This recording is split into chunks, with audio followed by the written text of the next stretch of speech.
Hello viewers, আপনারা যারা আমাদের ভিডিও দেখেন আপনাদের জন্য আরেকটি পডকাস্ট নিয়ে আসলাম। আজকে আমরা আইসিটি কীভাবে পড়তে হয়, আইসিটির যে ভয়টা আছে সেটা কীভাবে দূর করতে হয়, এবং আপনারা যারা সায়েন্স আর্টস কমার্সে আছেন তারা অনেকেই আইসিটি নিয়ে অনেক সাফার করেন।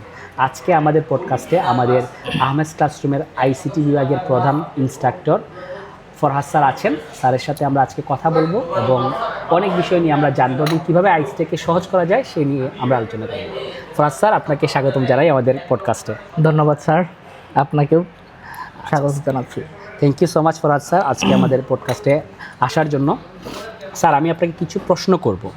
যে প্রথম হচ্ছে, একটা বাচ্চা যখন ইন্টারমিডিয়েটে ভর্তি হয় আইসিটি ভীতিটা কীভাবে দূর করতে পারে এবং তার কীভাবে আইসিটি শুরু করা উচিত বলে আপনি মনে করেন? ধন্যবাদ স্যার, সুন্দর একটা প্রশ্ন করেছেন। এই প্রশ্নটা এসএসসির পর যারা ইন্টারে ভর্তি হয় সবারই প্রথমে এই প্রশ্নটাই থাকে। সবাই বিশেষ করে যারা আর্টস থেকে আসে, তো আর্টসে তো ম্যাথ তারা খুব বেশি একটা টাচে থাকে না, তাদের প্রথম যে ভয় লাগে এটা হলো আইসিটি। তো স্টুডেন্টদের প্রতি আমি বলতে চাই, আইসিটি যে আছে এটা নর্মাল ম্যাথের চেয়ে একটু ডিফারেন্ট। তাদের প্রথমেই হলো এটা ভয় হিসেবে নেওয়া যাবে না। তারা যদি একটু রেগুলার মনোযোগ দিয়ে পড়ে আইসিটিতে খুব সহজে এ প্লাস পাওয়া যায়। ইভেন আমি মনে করি আর্টসের যতগুলো সাবজেক্ট আছে সবচেয়ে সহজে এ প্লাস পাওয়া যায় আইসিটিতে। ইভেন সবচেয়ে কম পরিশ্রমেও বলা যায়। তবে পরিশ্রমটা হইতে হবে খুব গোছানো এবং টেকনিক্যালি। শুধু যদি কেউ বই রিডিং করে যায়, তার পুরা বই রিডিং বা পুরা মুখস্থ করে ফেলছে, তাহলে সে কখনোই আইসিটিতে ভালো করতে পারবে না। আইসিটিতে ভালো করার জন্য প্রথমেই আগে তার বুঝতে হবে প্রশ্নটা কিভাবে আসে, মানে প্রশ্নের প্যাটার্ন সম্পর্কে ধারণা থাকতে হবে। ইভেন ওই প্রশ্নটা কোন প্যাটার্নের সঠিক অ্যান্সার দেওয়া যায়, এটা হলো মূল একটা বিষয়। জি স্যার, জি, এইভাবে হলো সে প্রথমে তার ভয়টা দূর করতে পারবে। Thank you so much sir. আরেকটা কোয়েশন হচ্ছে গিয়ে, একটা বাচ্চা যদি আইসিটিতে এ প্লাস পেতে চায়, ওই রকম তার শুরুটা কীরকম করতে হবে এবং পড়াটা কীরকম হতে হবে এবং প্র্যাকটিসটা কীরকম হতে হবে, এই নিয়ে যদি আপনি একটু বলতেন। এই যে যেমন আমি প্রথমেই বললাম যে আইসিটিতে সবার বই থাকলেও সবচেয়ে সহজে এ প্লাস পাওয়া যায় আইসিটিতে, যদি তার প্রস্তুতিটা গোছানো হয় এবং তার যদি কোশ্চেনটা ভালো করে অ্যানালাইসিস করা থাকে। তো আমি বলতে চাইবো যারা আইসিটিতে ভালো মার্ক পাইতে চাইবে তাদের প্রথমেই যেটা টার্গেট রাখতে হবে 3 নাম্বার অধ্যায়। সবাই কলেজে ভর্তি হওয়ার পরেও 3 নাম্বার অধ্যায় দেওয়া। 3 নাম্বার অধ্যায়ের দুটি অংশ, একটা হলো সংখ্যা পদ্ধতি আর দ্বিতীয় অংশটা হলো ডিজিটাল ডিভাইস। দুইটা আলাদা আলাদা প্রশ্ন আসবে। সংখ্যা পদ্ধতি থেকে আলাদা একটা স্বতন্ত্র প্রশ্ন আসবে, তারপরে ডিজিটাল ডিভাইস বা তারা লজিক গেটও বলে থাকে, লজিক গেট থেকে আলাদা একটা প্রশ্ন থাকবে। তো আমার প্রথম যেটা যে সংখ্যা পদ্ধতির যে প্রশ্নটা থাকবে এটা তো ম্যাথ। তো এই ম্যাথের ক্ষেত্রে তাদের সংখ্যা পদ্ধতির রূপান্তরগুলো আছে, এইগুলা ভালো করে পড়তে হবে প্রথমে। সংখ্যা পদ্ধতির রূপান্তর পড়ার পরে সে বুট প্র্যাকটিস করলে 3 মার্কের প্রশ্নের উত্তরটা পাবে। 4 মার্কের জন্য একটা কোশ্চেন মোটামুটি ফিক্সডই বলা যায় যে 2 এর পরিপূরক আসবে। এই প্রশ্নটা অনেক রকম ঘুরিয়ে দিতে পারে, বাট কোশ্চেন মাস্ট 2 এর পরিপূরক থাকবে। তো এই জন্য 4 মার্কের জন্য তার 2 এর পরিপূরক উত্তর পারতে হবে। তো উত্তরটা শিওর হওয়ার জন্য ক্যালকুলেটারে এই উত্তরগুলো প্রত্যেকটা মিলানো যায়। মানে আমি যে রূপান্তরটা করছি, রূপান্তরটা খাতায় তো প্রথমে করব বিস্তারিত, ক্যালকুলেটর দিয়ে অবশ্যই চেক করে দেখবো যে আমার উত্তরটা সঠিক হয়েছে কিনা। তো 4 নম্বর অধ্যায়ের ক্ষেত্রে সেম। 4 নম্বর অধ্যায়ে 30 সেকেন্ডের ভিতরেই উত্তর বের করে ফেলা যায় যে উত্তর কত হবে। তো যখন আমার পূর্বে উত্তরটা জানা থাকবে তখন তো আমি খুব কনফিডেন্সের সাথে উত্তর দিতে পারবো, বা পরীক্ষার হলেই আমার আলাদা একটা কনফিডেন্স থাকবে যে আমার এটা উত্তর হয়েছে অথবা হয়েছে না। তো যার উত্তর আগে থেকে জানা থাকে তার না হওয়ার সম্ভাবনা থাকে না, উত্তর হবে মোটামুটি ফিক্সড বলা যায়। এটা গেলো সংখ্যা পদ্ধতি থেকে। আরও একটা উত্তর ভালো করে করতে হবে, এটা হলো 4 নম্বর অধ্যায় থেকে। 4 নম্বর অধ্যায়ে HTML কোড আসবে। কোশ্চেনও এখানে মোটামুটি ফিক্সড থাকে। একটা প্রশ্ন আসবে লিস্ট থেকে আর একটা প্রশ্ন আসবে টেবিল থেকে। লিস্টের মধ্যে সাবলিস্ট বা নেস্টেড লিস্ট নামে একটা টপিক আছে। এই টপিকটা যারা ভালো করে পারে তারা লিস্টের কোশ্চেনের অ্যান্সারটা করতে পারবে।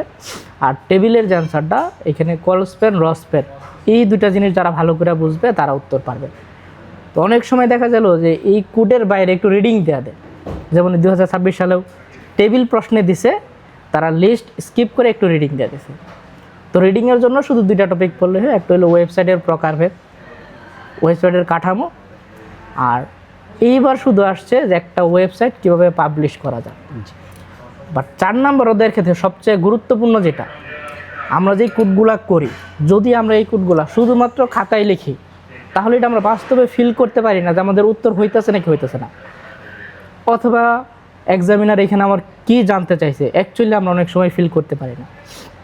এই জন্য আমার সাজেশন থাকবে 4 নম্বর অধ্যায় যখনই বাচ্চারা পড়বে এই কোডটা খাতায় তো লেখা শিখবে, অবশ্যই অবশ্যই অবশ্যই এই কোডটা সে ফোনে অথবা কম্পিউটারে রান করে দেখবে। যেমন আমি যেই ক্লাসে পড়াই, আমার ক্লাসের সময় প্রথমে আমি বাচ্চাদের খাতায় আগে বুঝাই ফেলি, খাতায় বোঝানোর পরে আমার প্রত্যেকটা স্টুডেন্টের ফোনে অ্যাপ আছে। তো HTML লেখার জন্য প্লে স্টোরে অনেক অ্যাপ আছে, অনলাইনে কম্পাইলার আছে। তো আমার বাচ্চাদের সবার ফোনে আমি অ্যাপ দিয়ে দিই, প্রথমে খাতায় আমি শিখি, তারপরেই তাদের প্র্যাকটিসটা অবশ্যই অ্যাপে করি। তো এই 2টা কাজ করলে সে এইখানে কনফিডেন্স থাকবে যে আমার উত্তর হয়েছে অথবা হয়েছে না। প্লাস কোশ্চেনটা দেখার পরেই সে এক্সামিনার এখানে অ্যাকচুয়ালি কী জানতে চাইছে সেটা খুব সহজে ধরতে পারে। তো যে আমি বললামই, যারা আইসিটিতে বেশি মার্ক পাইতে চাইবে, যেহেতু এটা ম্যাথের মতো বা সলিড মার্ক আছে, এই জন্য সলিড মার্কগুলো পাওয়ার জন্য আমার উত্তরটা তো সলিড হইতে হবে। আর উত্তরটা সলিড হয়েছে কিনা এটা যাচাই করার এবিলিটি যখন আমার থাকবে, তখন আমি বলবো না তোমার আইসিটির প্রিপারেশন যথেষ্ট ভালো আছে। তাহলে 2টা অ্যান্সার গেল। আর 5ম অধ্যায় থেকে সাধারণত 2টা প্রশ্ন আসে, বাট 2026 সালে একটু এক্সেপশনাল করে একটা প্রশ্ন দিয়েছে, প্রশ্নটা এক্সেপশনাল ছিল। বাট 2026 ছাড়া অন্য সবসময় সব বোর্ডেই 2টা করে প্রশ্ন আসতো। একটা প্রশ্ন আমরা স্পেসিফিক ধারা থেকে আসতো, আর একটা প্রশ্ন ক্রিয়েটিভ টাইপ থাকতো। তো এই 5ম অধ্যায়ের ক্ষেত্রেও 3 মার্কের যে প্রশ্ন থাকবে, টপিক যাই থাকুক 3 মার্কে হয়তো ফ্লোচার্ট অথবা অ্যালগরিদম বলবে, 4 মার্কে ওই টপিকেরই সি প্রোগ্রাম বলবে। তো অ্যালগরিদম ফ্লোচার্ট বাচ্চারা খুব সহজে আয়ত্ত করে ফেলতে পারে। সি প্রোগ্রামের যে ফ্যাক্টটা থাকে, সি প্রোগ্রাম আমরা HTML-এর মতো সি প্রোগ্রাম খাতায় লিখব। প্রথমে সি প্রোগ্রামের যে সিনটেক্সগুলো, এটা HTML-এর চেয়ে আর একটু বেশি মনে রাখতে হয়। এই জন্য সি প্রোগ্রামটা আমার উত্তর হইতেছে কিনা বা কোড রান করতেছে কিনা অবশ্যই ফোনে এটার প্র্যাকটিস করে কম্পাইলারে রান করে দেখতে হবে, ফোনে অথবা কম্পিউটারে। তো সেম HTML-এর মতো আমি বাচ্চাদের এই কাজটাও করি। আমার যারা স্টুডেন্ট থাকে সবার ফোনে আমি একটা অ্যাপ দিয়ে দিই, এটাতেও প্লে স্টোরে অনেক আমরা অ্যাপ পাই, আমি কোডিং সেটা প্রেফার করি। প্লাস অনলাইনে বিভিন্ন কম্পাইলার আছে। তো এইগুলোর মাধ্যমে আমরা যেই প্রোগ্রামটা লিখছি খাতায়, ওই প্রোগ্রামটা বাস্তবে রান করে কিনা বা বাস্তবে রান করলে ওটার আউটপুটটা কীরকম আসে, এই জিনিসগুলো যখন আমরা জানি তখন আমরা উত্তর শিওর হয়ে দিতে পারি। দ্বিতীয় হলো কোনো কারণে যদি কোশ্চেনটা একটু ঘুরাইয়ে দেয় তাহলে আমরা ধরতে পারি। কোশ্চেন যখনই ঘুরাই দিবে তখন ম্যাক্সিমাম টাইম যারা শুধু খাতায় করে গেছে তারা প্রশ্ন ধরতে পারে না। এটা HTML-এর ক্ষেত্রেও হয়, যারা এটা খাতায়ও করে গেছে প্লাস বাস্তবেও করে গেছে তখন আর তাদের খুব একটা সমস্যা নেই। প্লাস সি প্রোগ্রামের ক্ষেত্রে অনেক সেমিকোলন, কমা ইত্যাদি ফ্যাক্ট থাকে, ছোটো হাতের লেখা, বড় হাতের লেখা। HTML-এ এরকম সমস্যা হয় না। এই জন্য সি প্রোগ্রামটা যদি কেউ ফোনে বা বাস্তবে না করে যা, সে যখন পরীক্ষার অ্যান্সার লেখে স্বাভাবিকভাবেই তার 2-একটা সেমিকোলন ভুল হয়ে যা, সিনট্যাক্সটা পুরোপুরি মনে থাকে না। HTML-এর চেয়ে সি প্রোগ্রামের সিনট্যাক্সটা তো একটু জটিল আমি বলি। তো এই জন্য আমার সাজেশন থাকবে সি প্রোগ্রাম যারা অ্যান্সার করতে চাইবে নিশ্চিতভাবে অ্যান্সার করতে হবে। আর নিশ্চিতভাবে আমরা অ্যান্সার করতে পারবো যখন এটা আমি বাস্তবে কোড রান করাইছি। তাহলে যদি আমি সি প্রোগ্রাম থেকে একটা কোশ্চেন অ্যান্সার করি, যদি 2টা কোশ্চেন সাধারণত আসে, যদি কেউ একটা কোশ্চেন অ্যান্সার করে তাহলে নাম্বার সিস্টেমের একটা কোশ্চেনের অ্যান্সার সে আগে থেকে উত্তর মিলাইতে পারতেছে, মানে সে শিওর হয়ে আসতে পারতেছে ক হইলে আমি 10-এ 10 পাইতেছি। HTML-এর ক্ষেত্রেও সেম, একটা প্রশ্নের উত্তর সে মিলাই আসতে পারতেছে। 2টা গেল। 5ম অধ্যায় থেকে একটা ধরলাম 2টা কোশ্চেনে সে একটা শিওরভাবে অ্যান্সার করতে পারলো। ক্রিয়েটিভটা যদি সে অ্যান্সার নাও করে তাহলে এখানে আমার 3টা কোশ্চেন হয়ে গেল। এরপরে 6 নম্বর অধ্যায় আছে, 6 নম্বর অধ্যায়ে রিডিং এবং কোডিং 2টা মিলাই আছে। তো 6 নম্বর অধ্যায় থেকে যদি সে একটা কোশ্চেন অ্যান্সার করতে পারে, অর্থাৎ 4টা কোশ্চেন যদি প্রপারলি অ্যান্সার করতে পারে, 40-এ 40 পাওয়া সম্ভব। যদি তার ক খ ভুলও হয় বা কোনো একটা সিনটেক্স ভুল হয়েছে, পরীক্ষার সময় অনেক সময় আমাদের ব্রেন শার্পলি কাজ করে না, তাও এখানে আমি কত পাইতেছি 35, মিনিমাম 35 পাইতেছি। আরেকটা কোশ্চেন তো আমার রয়ে গেছে, আরেকটা কোশ্চেন সে যে কোনো জায়গা থেকেও যদি করে ওই কোশ্চেনে মিনিমাম সে 7 পাবে। 7 পাবে, জি। 42 হয়ে গেল, 42 হয়ে গেল, তার মানে আমাদের A+ মার্ক হয়ে গেল, প্লাসটা চলে আসে। যেখানে আমাদের 40 পাইলে A+, প্লাস এমসিকিউ এর তো একটা ফ্যাক্ট আছে।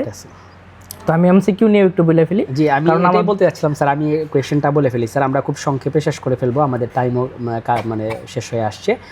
এমসিকিউটা ভালো করার জন্য একটা বাচ্চাদের কী কী পড়া উচিত বা তার কোন জিনিসগুলো প্র্যাকটিস করা উচিত। দেন আরেকটা জিনিস হচ্ছে, একটা বাচ্চা, অনেক বাচ্চারা থাকে যে পরীক্ষার আগে তার পাশ করা নিয়ে টানাটানি, যে সে সারা বছর পড়ে নাই, 2 বছর সে পড়ে নাই, 3 মাস সময় আছে। এই অল্প সময়ের মধ্যে একটা বাচ্চা কিভাবে তার আইসিটির ভয়টা দূর করবে এবং কীভাবে পাশ মার্ক তুলবে, এই নিয়ে সংক্ষেপে বলে ফেলবো স্যার। প্রথমে আমি বলে ফেলবো কিভাবে টপ মার্ক পাওয়া যাবে, তারপরে আমি সেকেন্ড কোশ্চেনের অ্যান্সারটা দিই। অবশ্যই স্যার। তো এমসিকিউ যদি কেউ টপ মার্ক পাইতে চায়, প্রথমে হলো এমসিকিউ আইসিটিতে মুখস্থ এমসিকিউ খুবই কম আসে। 25টা এমসিকিউ এর প্রায় 20টার মতো এমসিকিউ যেগুলো বুঝে বুঝে অ্যান্সার দিতে হয়। মানে আমাদের বিশেষ করে আর্টসে যারা থাকে এরার অন্যতম একটিও থাকে যে আমি এমসিকিউ মুখস্থ পড়ে গেলাম, 1 শট ক্লাস দেখে গেলাম, 500 এমসিকিউ পড়ে গেলাম, আমার সব কমন পড়ে যাবো। বাট ট্রু ফ্যাক্ট হলো কেউ 500 এমসিকিউ পড়ে গেলে তার সর্বোচ্চ 4টা এমসিকিউ বা 3টা এমসিকিউ কমন পড়বে, যদি তার সর্বোচ্চ উপরে 5টা পড়বে। তার মানে মুখস্থ করে গেলে এখানে এমসিকিউ ভালো করার সুযোগ নাই। তাহলে ভালো করতে পারবে কে?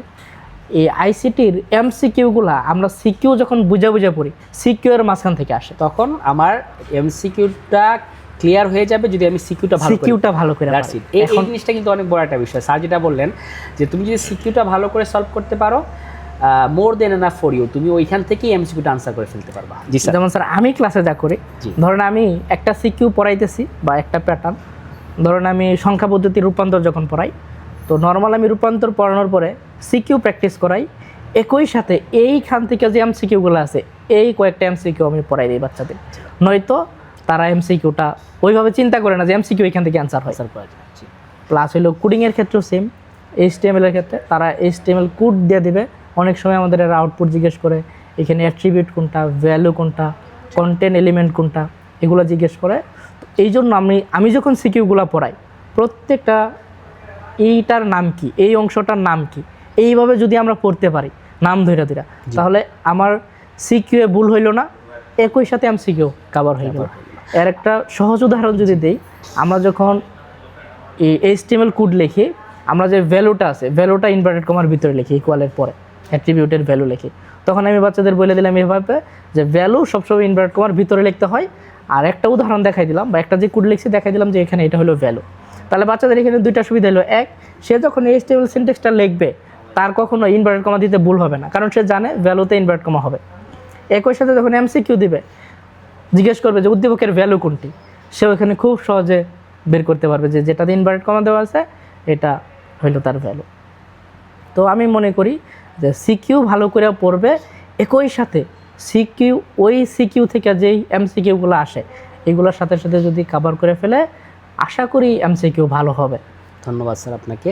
আর এই ক্ষেত্রে বোর্ড কোয়েশ্চেন সলভ, যে প্রিভিয়াস ইয়ারে যে বোর্ড কোয়েশ্চেনগুলো আছে, বিশেষ করে সিকিউ এমসিকিউ, এগুলো কি সে প্র্যাকটিস করবে কিনা? জি স্যার, সিকিউ যেগুলো আছে কীরকম হয়, সিকিউ যেটা আছে বোর্ড কোশ্চেন সিকিউ হুবহু রিপিট পড়বে না, বাট প্যাটার্নটা সেম থাকবে।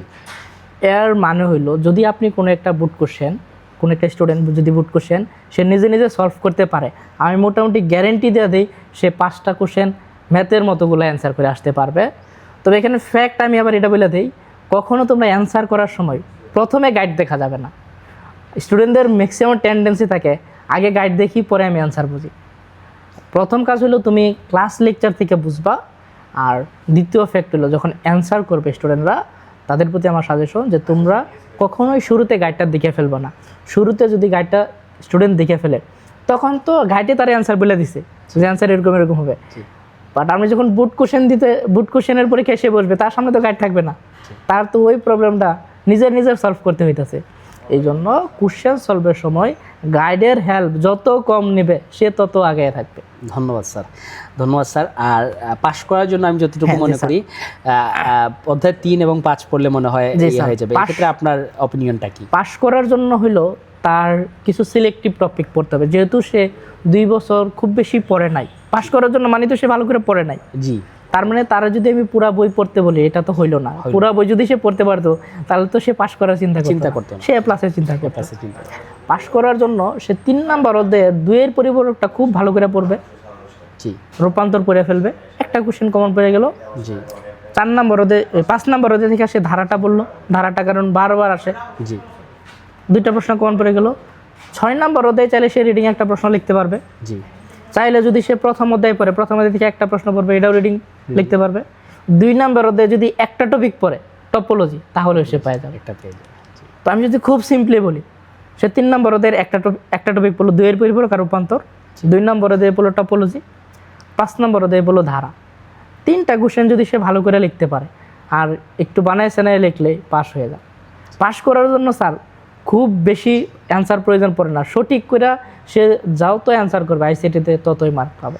বুঝতে পারছি। ধন্যবাদ স্যার আজকে আপনাকে আমাদেরকে সময় দেওয়ার জন্য, এবং আমরা আশা রাখবো আপনি বাচ্চাদেরকে বিগত বছরগুলো যেরকম সার্ভিস দিয়ে আসছেন ভবিষ্যতেও দিয়ে যাবেন। আপনাকে অসংখ্য ধন্যবাদ আজকে পডকাস্টে আসার জন্য। ইনশাল্লাহ স্যার, আমি আমার সর্বোচ্চ চেষ্টা করব। আপনাকেও ধন্যবাদ আমাকে এইভাবে কথা বলার সুযোগ দেওয়ার জন্য। Thank you so much.